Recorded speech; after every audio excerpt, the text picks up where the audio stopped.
heads up that today's episode includes detailed descriptions of suicide. So if that's not for you today, we'll see you next time. Beata Kowalski's tragic death by suicide in January of 2010 has played a huge role in how the Kowalskis' lawsuit against Johns Hopkins All Children has played out.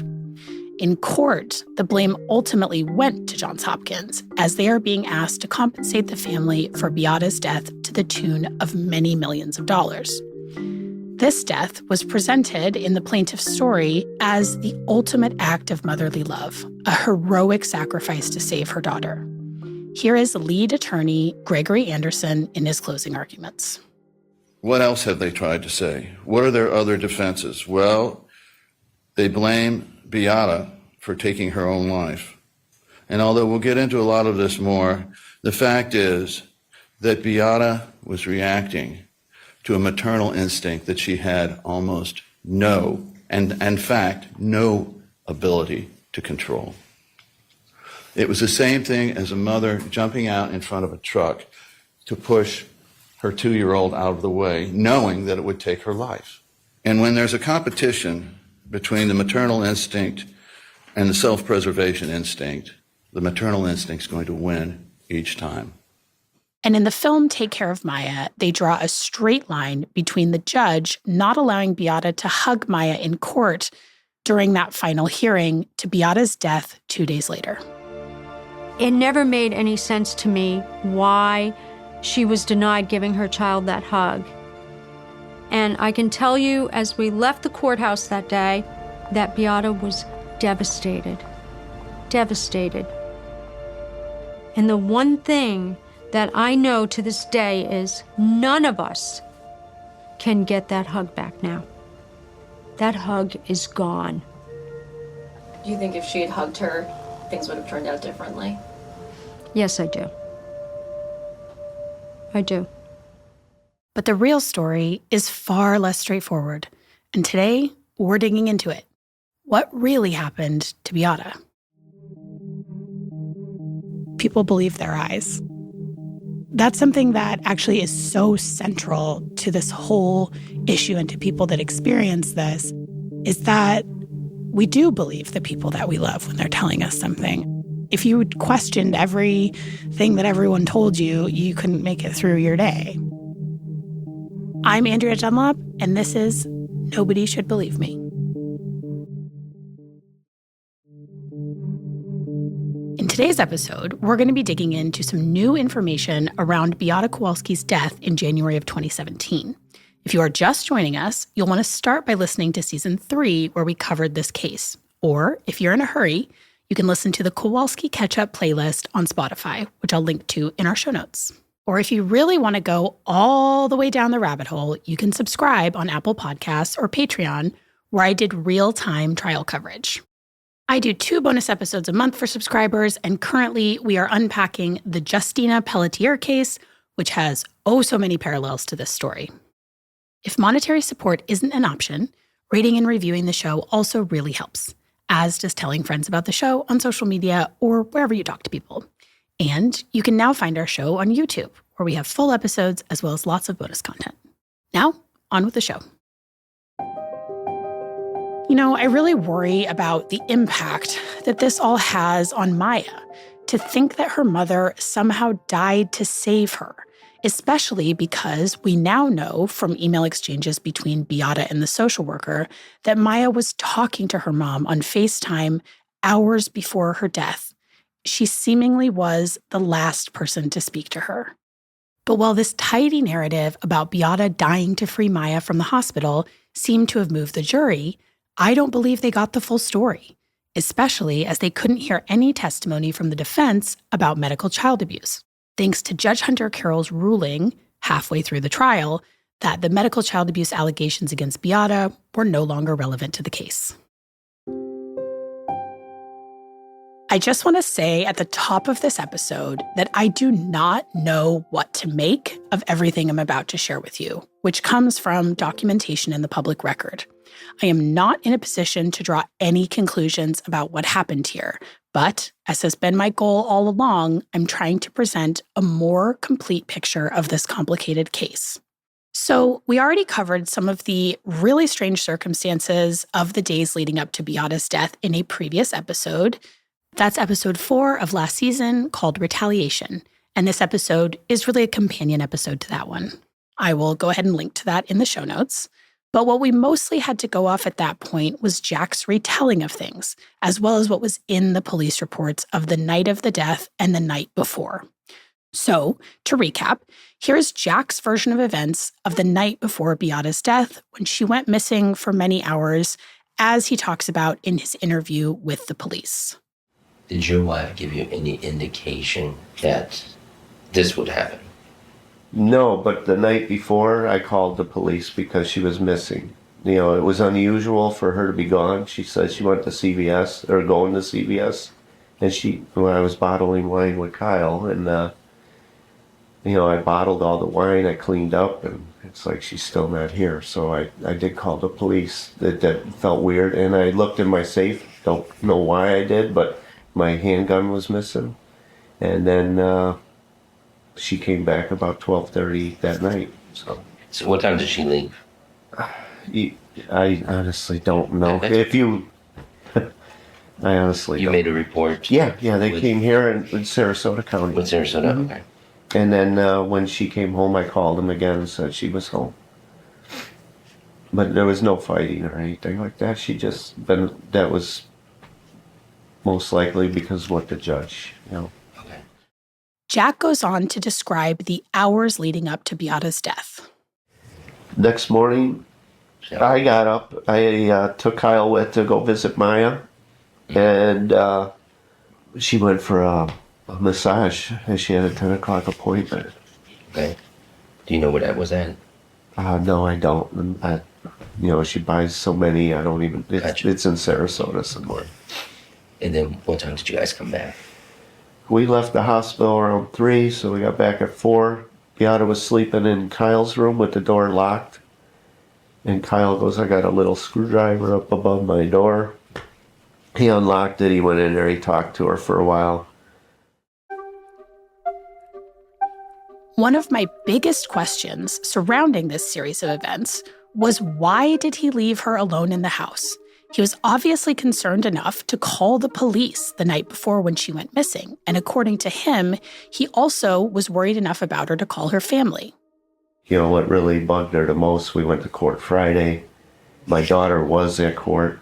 She was promised to see my daughter at court. And the judge refused to let her see her. And that really hurt her. I called her family all yesterday because, she's upset. She needs support. Yeah. Beata appeared to have been in really bad shape after the court hearing. And it seemed like the fact that Jack didn't keep a closer eye on her over the weekend could be a sign of a growing rift between the couple. But according to Jack, they had remained a united front. This whole thing, did it put a strain on your marriage? Oh, but we stick together. I mean, Gotcha. yeah. Okay. So it's not like there's... No, it affects you. So just to recap, the night of her death, Jack and Kyle go to a birthday party and Beata stays home. And honestly, while I don't think there's anything necessarily suspicious about this, it does seem unwise to me to leave your spouse alone under the circumstances. And it always seemed even more inexplicable to me that, worried about her as he says he was, Jack didn't even check on Beata when they got home from the party. What time did you guys come back? We were there, I could be wrong, maybe 9:30 or so. Okay. And the door was closed again, so we didn't bother her. Okay. Was it closed or locked? Do you know? I don't know. I don't know. Okay, that's fine. No. So Jack gets home, he goes to sleep, Kyle falls asleep on the couch. Then at some point, Beata's brother, Peter, shows up at the house, evidently unannounced. And I didn't even know he was coming. It was somebody was banging on the door, ringing the bell, and I heard a voice, and I didn't know who it was. And what time was that? It was after midnight. I honestly don't even know what time he could tell you. Okay, so he came in. Where did he sleep? Obviously, he said he slept in Kyle's bed.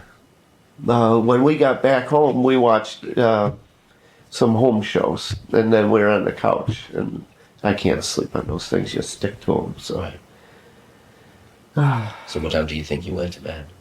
oh, it had to be about 10 or 11, maybe 11. And then next thing you were woken up by your brother-in-law. Knocking on the, ringing the bell. And Did you guys stay up or you just... No, I opened the door. I was in my underwear. I just opened the door and went back. All right. And finally, in the early morning hours, it was Peter who discovered Beata's body. Actually, her brother came in last night, and he went in the garage because he couldn't find her, and he started screaming.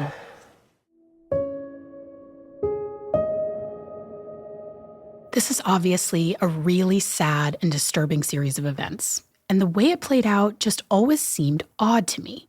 And I've had questions since first reading the police reports. But after hearing Beata's brother Peter talk about these events via the interview he did with the same police detective Jack spoke to the day of Beata's death, and via his deposition in court, I have some new questions. So let's back up to the days leading up to Beata's death. According to Peter, he became extremely alarmed when he heard from his older sister Elizabeth, again, there are 4 siblings altogether, Beata was the youngest, that Beata had disappeared for many hours the night after the court hearing, seemingly with Jack's gun. I was calling all the time. I think when I entered the home was basically after midnight. After midnight. Do you know who was home? Jack, well, it was a strange story. I called Jack several times. I was calling on all 4 numbers. Here is line, I knew. And early morning, we started like, I have no knowledge that at home they had a gun. Basically my older sister told me that, or my sister told me that she said to him to take the gun away, okay? My sister reported to me that he said that the gun was in his brother's house. So when I talked to him the last time yesterday, he asked him why the gun is here, because you told my older sister that the gun is with your brother. He said, I brought it for security. And after I asked him, is it true that you gave my sister divorce letter? He disconnected. He said he has to take care of the Cayo. And I called him, sir, maybe 20 times. He did not. This is what time did you call when he hanged up on you? It was yesterday early morning. Okay. Yes. So after this, my older sister called me, and we decided immediately, arrange that something going on. And I decided about noontime I'll be flying at 5:25 from Chicago. This was the flight available. We both were flying, but only one place was available. So we make a decision that I'm flying first. I'm renting the car, and I'm supposed to pick her up today about noon. Beata was, understandably, very distraught about the court hearing, and according to their depositions, her siblings were very worried that she might hurt herself or someone else. So, by the way, there do appear to be conflicting reports about whether or not Beata was actually in possession of Jack's gun when she disappeared the night before her death, which eventually led Jack to call the police. What is clear is that everyone, including Jack, believed that she had the gun with her, and her siblings were really angry about this because they had previously asked Jack to get the gun out of the house, given everything that was going on. But the court case wasn't the only thing that Beata was so upset about that night. Evidently, Jack had just served her with divorce papers. And according to his deposition, as they were going back and forth on the phone the day before Beata's death, her brother, Peter, attempted to confront Jack about this. I asked him, is it true that you gave my sister divorce letter? And after this, he hung up on me. And afterward this, I called him, I can provide all the record I was calling. He doesn't know that actually I was on the phone with his lawyer. Mm-hmm. Okay? When I was talking lawyer, I was talking with his lawyer because it was time before the departure from Chicago. So I think we talked like 40 minutes with Deborah, with his lawyer. Did he ever give her divorce papers, or you just don't know? And what it is, my older sister said that this was basically multiple instances. He was pressuring her. And basically what it is, during the court hearing, he, without letting her know, he took the Cayo, and without letting her know, he took the Cayo and they drove, took her suitcases. They actually went to his brother, and Beata was very crying. I told Beata that I'm standing by her, that we have a money, that going to be better date. Well, Peter, it seems, was especially upset about this and felt betrayed because he had been trying to help the couple out financially. So let me take you back last night when you asked Jack, where is Beata? What did he tell you? I don't recall that he provided me any answer. Did he talk to you at all? We didn't talk at all. He basically opened the door. I said, "Oh, Peter is here." He was surprised, but because he didn't know that I'm coming, even though I tried to basically call him so many times. And also I told Deborah, when I spoke yesterday with his lawyer, he doesn't have a knowledge of it, that I was coming. And basically, I told Deborah that I gave my brother-in-law $10,000 and he gave my sister divorce paper. Throughout his deposition, Peter makes various mentions of paying some expenses for the kids and offering financial help to the Kowalskis, though I don't have independent confirmation of these transactions because it didn't ultimately come to play in court. So, the night after the court hearing, Beata disappeared, seemingly with Jack's gun, for many hours, and Jack called the police. According to Jack, Beata returned on her own late that night and appeared to be intoxicated. It was the following evening that Jack and Kyle went to that birthday party and left Beata alone in the house. Peter then arrived at Jack and Beata's house late that evening after taking a last-minute flight from Chicago, and he was met with a very strange scene when he arrived. So let me bring you back to over here last night. So you get here after midnight. Mm-hmm. Who opens the door for you? The door opened after I called, Jacek opened the door, after I called security company because he did not open the door. And I called him 100 times. Okay, so he finally comes to the door. Yes, I flipped the lights in the headlights up. Yeah. I illuminated the entire house. I was very surprised. The house totally dark. So like something very strange. Normally the house was always illuminated outside the light. I'm coming, there is no light. Okay. After ringing the bell for a couple times, I have a security code to open garage door, but I didn't want to basically freak everybody. So Right. I called the security company, and the security company gave me the instructions how to disable the alarm if the alarm goes off. Gotcha. So I am keeping the numbers and I'm pressing, and then Jack opened the doors. Gotcha. Because it was very cold, and I realized that I was going to sleep in the car eventually. Okay. So what did he say to you when? He says, I was asking for Beata. We did not discuss much.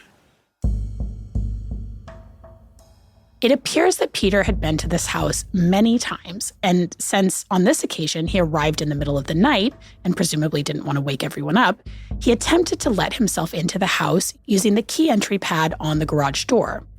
But when he went to do so, he found that it had been disabled. And furthermore, all of the lights in the house were off. Eventually, Jack came and let him in and then went back to bed. And I have to say again, this is just weird. Your brother-in-law, whose calls you've been avoiding all day, shows up in the middle of the night at your house and you have no questions? Okay. Peter, understandably, wanted to find Beata as soon as he got there. First of all, I start looking for Beata. First thing, where is Beata? I don't know if I cannot say that he told me that he was on the couch, but on the couch, I found it. I thought first that it was Beata. So I tried to touch her, but it was Kyle. And asked him, where is your mother? Where is your mommy? He said that he sleeps in his room. So I went to my room because what I slept the last time, it was full of packages. Mm-hmm. And I went to his room. Basically, she was not there because I was, driving, Yeah. And I get up usually at 4 a.m. and I did not sleep in that place. So I was chewed up. So basically, I follow up immediately. And basically, early morning, what happened is I checked the security alarm and I was looking for Beata. While Kaya was there, I realized that I thought that maybe she was in his Jack sleeping in bedrooms. Mm-hmm. I opened the door. The door was actually open. No, door was open. And I looked for him. Only one thing or one body was there, one person. One of my questions after I read the initial report about this night was where Peter thought Beata was when he arrived at the house. Because Kyle had just told him that she was in his room, but then Peter checked and she wasn't there, and she wasn't in Maya's room either. From what he says here, it sounds like he assumed that Beata was in Jack's room. And given the context that Peter wasn't necessarily a welcome guest and it was the middle of the night, I can see where he maybe just decided to look for her in the morning. But when he saw that she wasn't in Jack's room, he started to get worried. And just a heads up, this next piece is difficult to listen to. So I start basically looking, and I brought from my car cooler, which I had the orange and 2 apples, just basically I took for the trips, and I was handling going, they had a second refrigerator. And I think this is, when I saw her, it was second times I went there, because what it is, when I went to the garage for the second times, I realized I was like a kind of, what's going on? Basically like a Halloween decorations was hanging for me. And I said, well, they try, first of all, I thought they trying to entertain the kids, but I tried to push it because it was hard body. And I realized it was the injections, that people get it. And that basically I started screaming and I touched her. She was cold.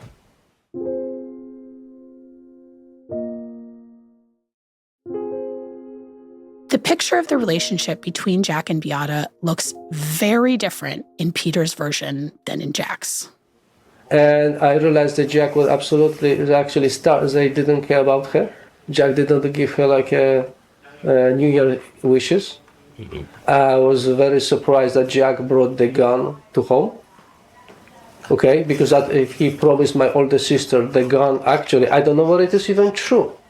And honestly, sir, I don't know based what it is, because I asked with Jack after he hung up with me that this is true. I gave you $10,000. You gave her divorce paper. For entire day, if I'm calling you 20 times, you're not responding. So what is the reason for this? So while this is all going on, Peter and Beata's older sister, Elizabeth, is also on her way into town. And though we didn't hear from her during the trial, she also gave a deposition, which corroborated much of what Peter said in his. Basically, that her sister was very distressed because Jack had served her divorce papers and that the relationship had been devolving for months. It seemed that at one point, Jack even threatened to leave with Kyle. Here is Peter describing that in his deposition. What was your understanding of the marital relationship between Jack Kowalski and Beata Kowalski around the end of 2016 and early 2017?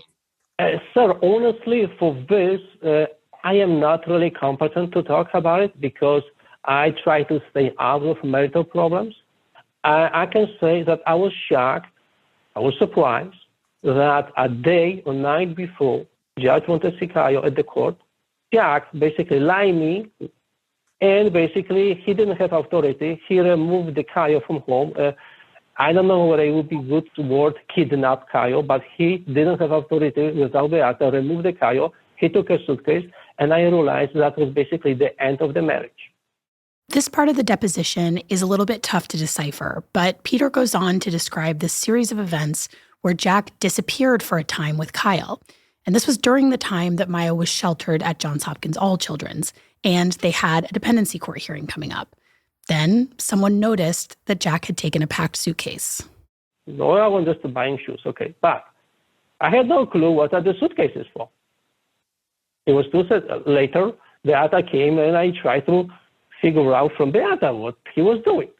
And also, Jack told me that he is going to the store to buy shoes for Kyle. Well, and I was kind of shocked, but Beata started crying. Well, I will get back to you. So I tried to find out where is Jack. So I text her daughter. Jack has a second daughter in Wisconsin. And I couldn't answer, where is Jack? So Beata started calling. And basically we look, me and Beata and me, tomorrow we're all going to go to Judge White. And what Judge is going to be your reactions if it's not Kyle? When Peter and Beata can't get a hold of Jack, they start panicking, especially given the fact that they're all supposed to be in court the next day. No, Kyle's there.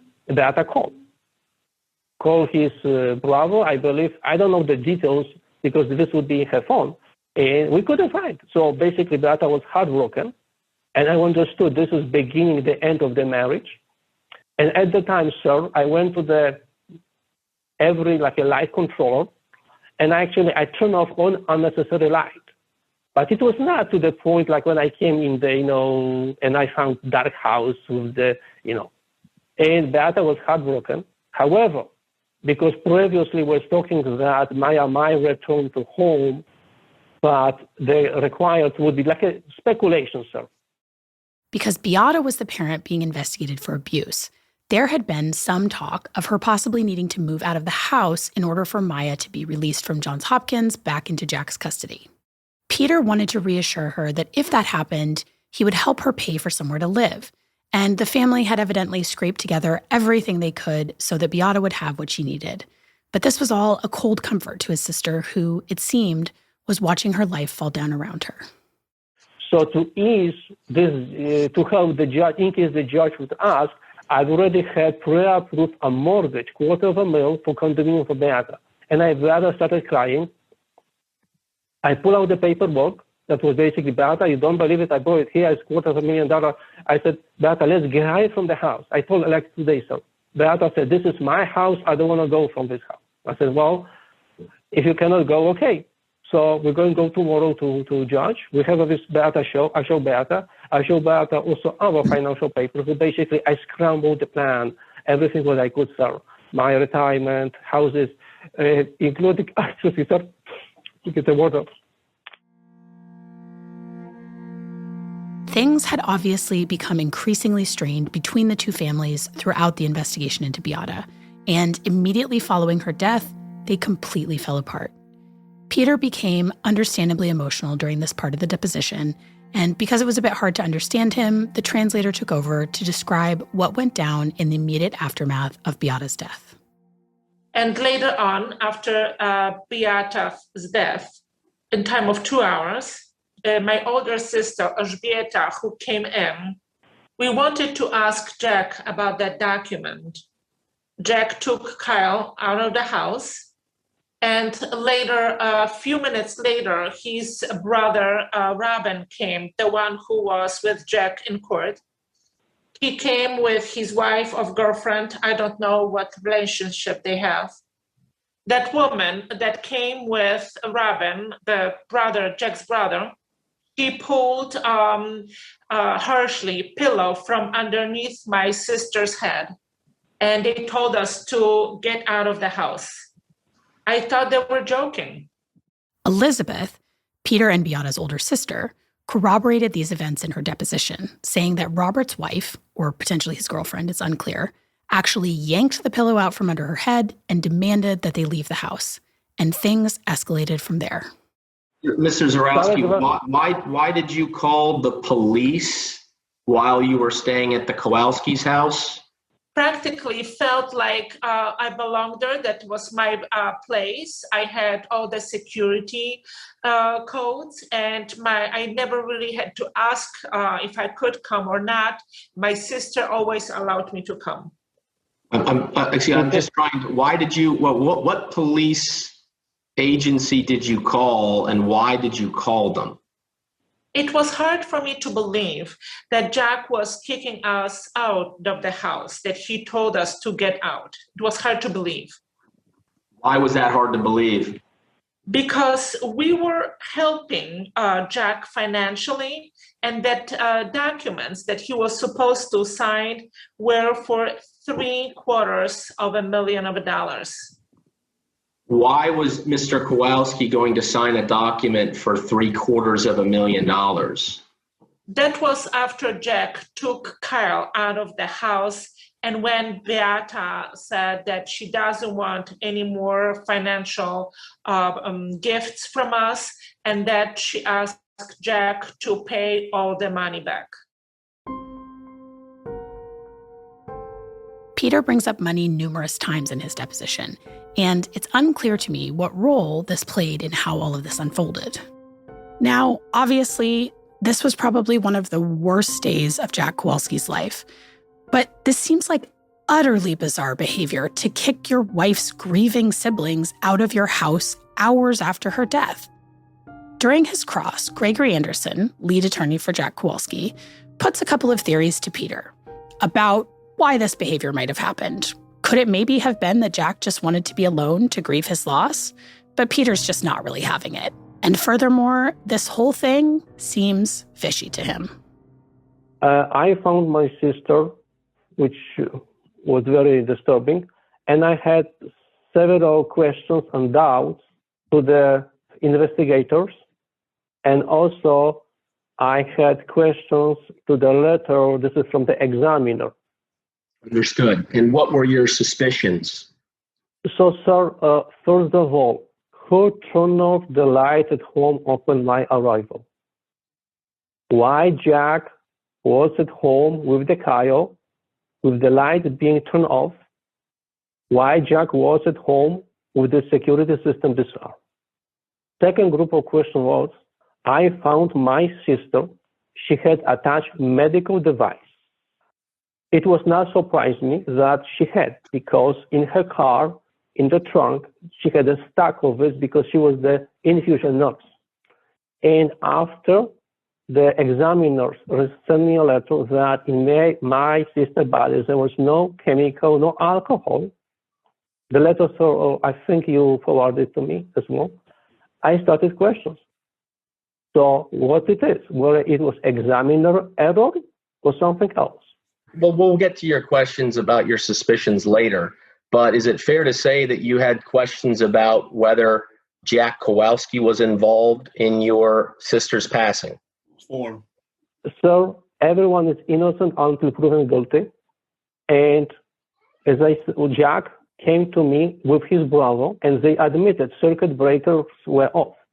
And it was strange, because Jack is very particular on maintaining the house. He is particular. And so why he stayed home without light? The circuit breaker was basically in the garage where I find my sister.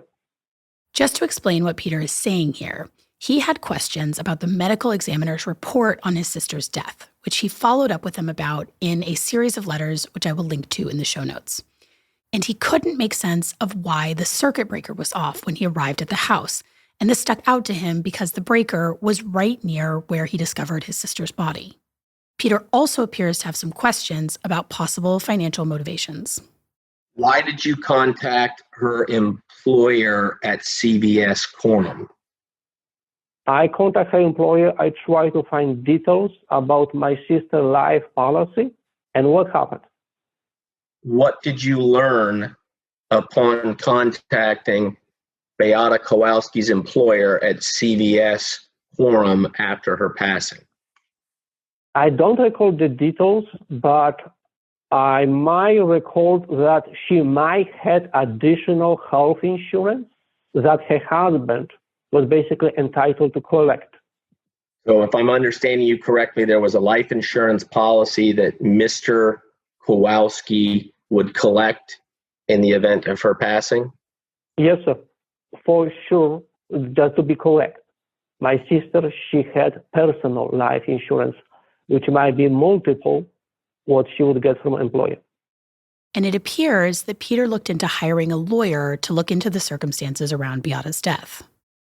I try to collect as much information and contact from my potential attorney in case I will go to, in case I have to decide to hire a criminal lawyer. Why did you think you might have to hire a criminal lawyer? As I said, first of all, who turned off the lights? Why Jack stayed with child at home with the dysfunctional security system? The security system was dysfunctional from outside, so I could not enter the house. Who attached the device, the medical device with the fluid? Let's assume my sister wanna take her own life, but in my sister's body, according to the medical examiner, there was no alcohol, no any chemical, but this is not all.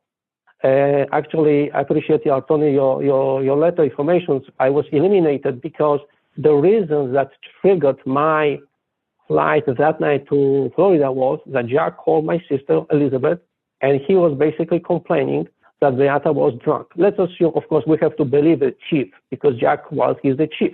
He was the best training chief at Illinois. So let's assume we don't have any doubt that Mr. Kowalski would say that my sister was lying, or he was lying, okay? So let's assume my sister was drunk and he was carrying a weapon, okay? Well, according to the medical examiner, sir, in my sister's body was no alcohol. So how Mr. Kowalski finds the statement that my sister was drunk carrying the weapon?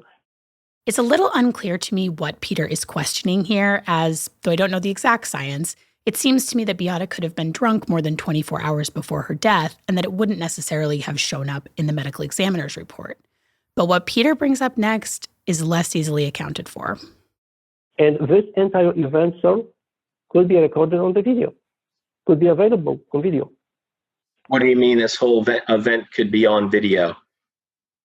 Well, the house is packed with the security camera. And actually, I want to say thank you to the investigator because I was illuminated. The investigator asked if they in the garage were camera. There were camera, but of course there was no power. But before the power was turned off, all the events should be recorded. Also, the security system, which was part of the ADT company, which I talked to them as well, it has a backup. So basically, in case hurricane in Venice, there was a backup for a few hours. And in fact, when I woke up early morning, there was a red light on the panel. But actually, the system was disarmed, so the system was powered, even though the breaker was off.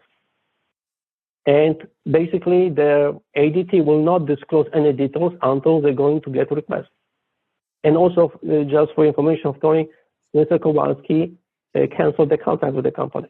I don't know how much is available right now, but based on my discussion with the technicians, it is possibly that's going to be a recorded event that someone entered the garage and after this, the light went off.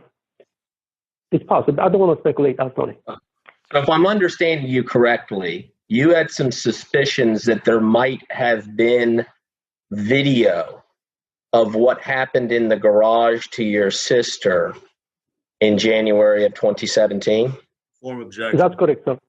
Okay. And why did you come to conclude that there might have been video? What it is, I spoke with the technicians and ADT, and the technicians provided me that it depended on options. And in garage, actually, thanks to the detective at the time, a detective was asked about the video from camera. And Jack said it was not. Of course, there was no, because no power. So I guess what I'm asking is there video of what happened in the garage or not? And so I cannot answer. Basically, ADT, the company, they hold all the records. And unfortunately, my authority doesn't go so far. So basically, Peter arrived at the house in the middle of the night and all of the lights were off, which was, according to him, highly unusual. And the circuit breaker was cut. The ADT security system previously in place, which included cameras in the garage where Beata's death took place, had been canceled by Jack. Like so much of this case, most of this new information just leaves me with more questions. What's clear is that Peter is not convinced that Beata's death was a suicide. He mentions speaking to several local lawyers for help in his deposition, as well as visiting with Dr. Hannah, one of the doctors who'd been treating Maya Kowalski, in what appears to have been an attempt to get some insights into his sister's state of mind before her death. Throughout the fall of 2017, Peter sent a pretty stunning series of letters to the medical examiner's office and the state's attorney about his suspicions that something else was going on here. Interestingly, in addition to his questions about Beata's death, he also claims that Jack was lying about how bad Maya's condition was in the hospital at the time of Beata's death. He says that Jack claimed Maya couldn't roll over or use the toilet on her own and that she was covered in wounds. These would be the skin lesions that she supposedly had because of her CRPS, which, just as a reminder, multiple doctors testified in court that these, quote, lesions appeared to be scratches. Peter also said, correctly, that Dr. Hannah had evaluated Maya at this time and did not document any of these changes, and that furthermore, Peter and his sister Elizabeth saw Maya the day after Beata died, and they did not notice any, quote, wounds. He also indicates that he believes the suicide note could have been fabricated, as Kyle, Beata's younger child, had demonstrated to both him and the police that he knew the password to Beata's phone. He also recounts all of the strange circumstances around the death, the circuit breaker being cut, the windows of the garage where Beata's body was found being covered in plastic, and Jack canceling the security system contract that would have got this whole thing on video. He also makes a mention that Jack was involved in his former job in a, quote, sex for money case. So just a note that Jack was involved in a wrongful termination suit with his previous employer, but I don't know what the sex for money reference is about here. This appears to be about something different, and I couldn't find any additional information on it. Look, it is plausible that Peter is grasping at straws here, trying to make sense of what feels like a senseless tragedy. But the fact remains that the series of events around Beata's death doesn't make any sense. There are definitely pieces missing. What those pieces are, we may never ultimately know.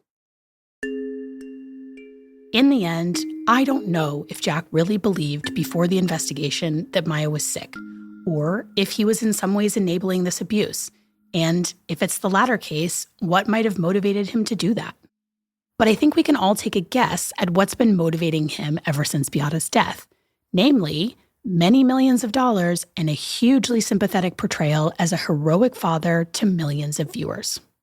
We may never know the whole truth about this case, but after spending many months digging through the evidence, I don't think Jack Kowalski is the hero he'd like you to believe him to be. Not even close. Next week on Nobody Should Believe Me. For years, mandatory reporters operated under the assumption that if they participated in the process, that they would have immunity for their participation. And now there's a lot of open questions. Mandatory reporters are wrestling with the question that if I have a reasonable suspicion of abuse and neglect, and I call in that reasonable suspicion, what if I'm wrong? Can I be sued for that? Can my name be in the paper? Can I be the subject of the intimidation and harassment that some of my clients were? And am I exposing my hospital, whose mission is to provide for the sickest and the most vulnerable in the community, to wiping out their assets and destroying that mission?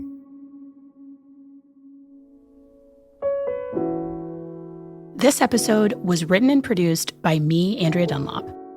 Our sound engineering and mixing was provided by Andrew Kindred. Thanks to Nola Carmouche for additional support, and also to Cadence 3, where this episode was recorded.